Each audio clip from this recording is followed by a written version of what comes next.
Okay, the last little piece is for distance. So the distance formula is d equals square root of x minus x squared plus y minus y squared. So you're going to be given 2 points. You'll be asked to find the distance between those 2 points. Subtract your x's, square it, subtract your y's, square it, add those two answers together, and take the square root of that.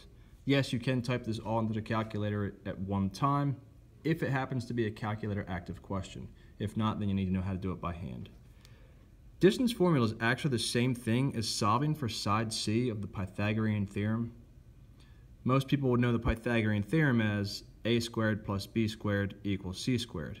I just happen to write it backwards so that we see it as the same thing as the distance formula. C squared equals a squared plus b squared. Well, just like solving equations, if something was being added, you would do the opposite and subtract it. If it was being multiplied, you would do the opposite and divide it. What's the opposite of squaring? Square rooting. So if I were to square root both sides, the square root of c squared is just a c. But then over here, I'm square rooting the whole thing. Notice that this looks very similar to this. Basically, that answer that you get in there would be your a value, and the answer you get in here would be the b value. A squared plus b squared. Same thing here. For example, find the distance between points F and H.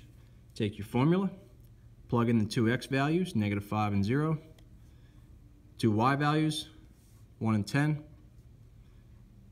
Square that and square that, you get 25 and 81. Add that together, you get 106. Take the square root of 106 and it comes out to roughly 10.3.